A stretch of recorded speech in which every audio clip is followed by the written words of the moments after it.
My name is Adam Moore, and I am a colorist at Postworks New York. The space that I work in, it's in kind of a creepy basement office that I have for this little studio.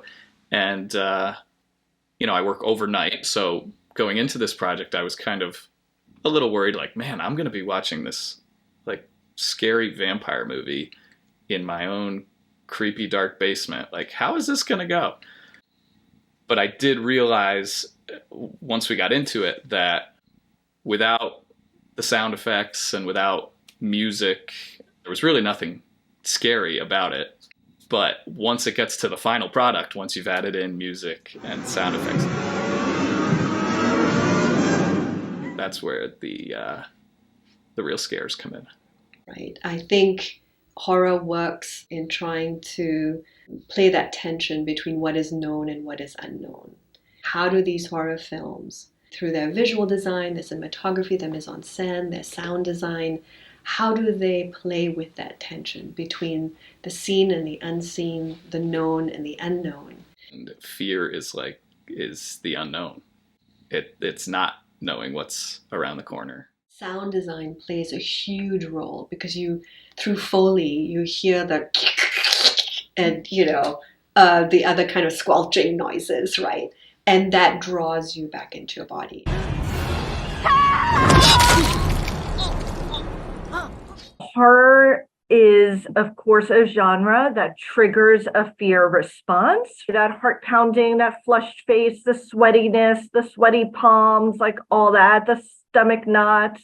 And then the thoughts are a lot of like, oh my God kind of thoughts, what if kind of thoughts. Horror is like a roller coaster, right? I mean, there's this guy, Joseph Grixty, who uses what I like to call the safe space theory, is the idea that nobody would get on a roller coaster if you knew you were going to fly off, the tracks.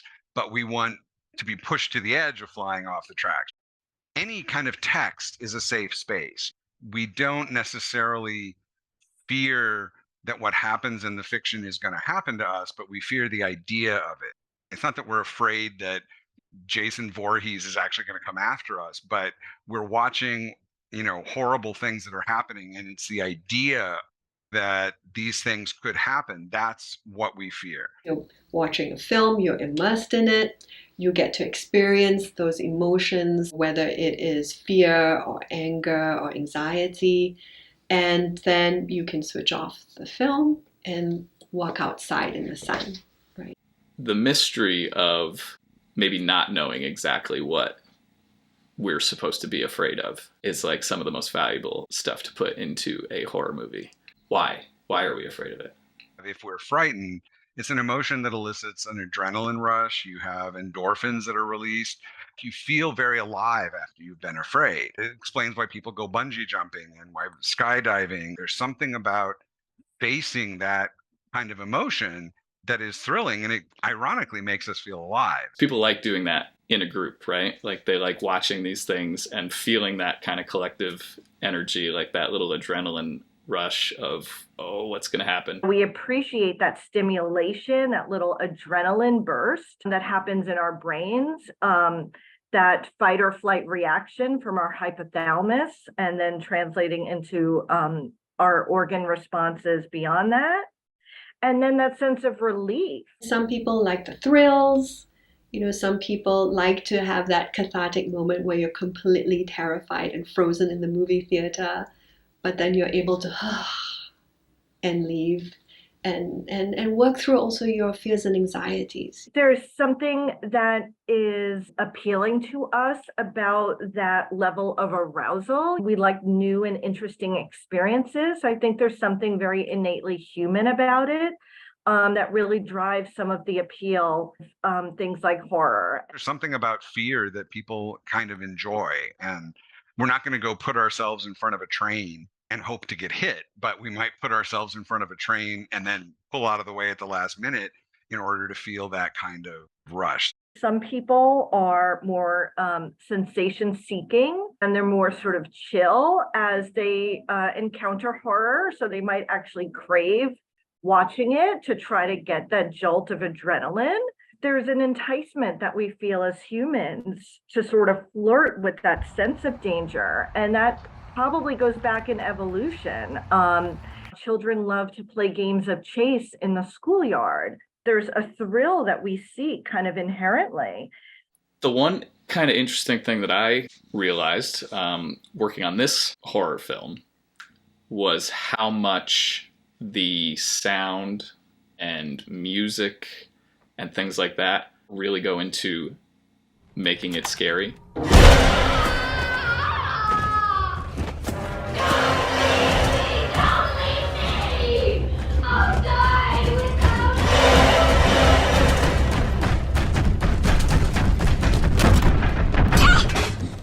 One of the most important things to include in a horror film is that tension between the seen and the unseen. I am really interested in horror films that capitalize on sound design. How does the sound design work in off-screen and on-screen space? How does the horror film immerse us sonically, acoustically, and how does that play in?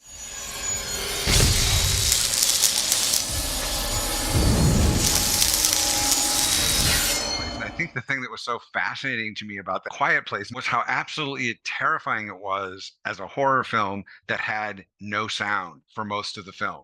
So many horror films have associations with noise. To have a film that managed to be so incredibly intense precisely because you have no sound, it's like you have the setting is important, you have what they do with the sound can be absolutely crucial. There are so many different ways in which they can cultivate the fear. I think one of the most powerful horror films is The Descent. It takes place in a cave, which already is very claustrophobic. It does such a nuanced and delicate choreography, again, with the unseen and the seen through cinematography, through lighting. There are moments in Quentin Tarantino's Django Unchained that I can't watch, and it doesn't matter if I watch, because he makes sure we hear.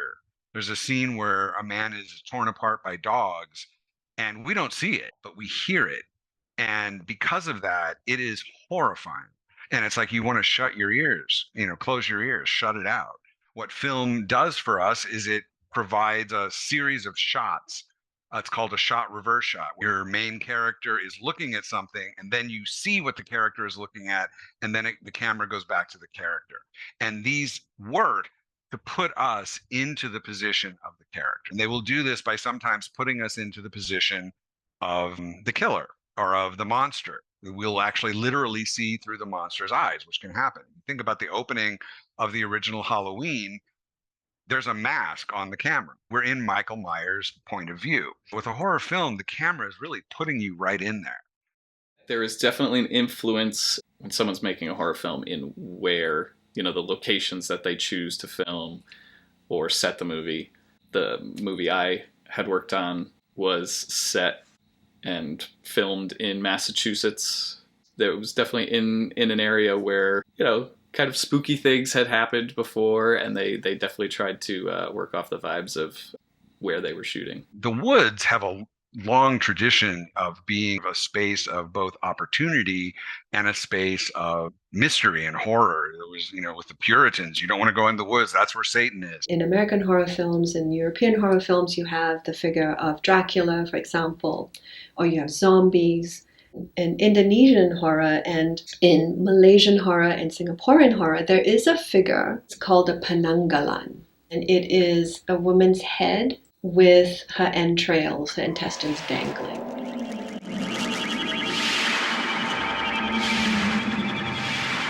I define fear in terms of just anxiety about the unknown. I think horror films can be therapeutic in some ways because they're cathartic, because they work through our fears around the unknown. Really good horror films stay with us. Any kind of good literature, a good film, doesn't just entertain us. It also, even if we're not conscious of it when we're watching it, but there's something that sort of lingers there.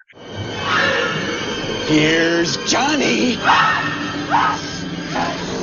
Oh, tiptoe through the window, by the window, that is where I'll be. Come tiptoe through the tulips with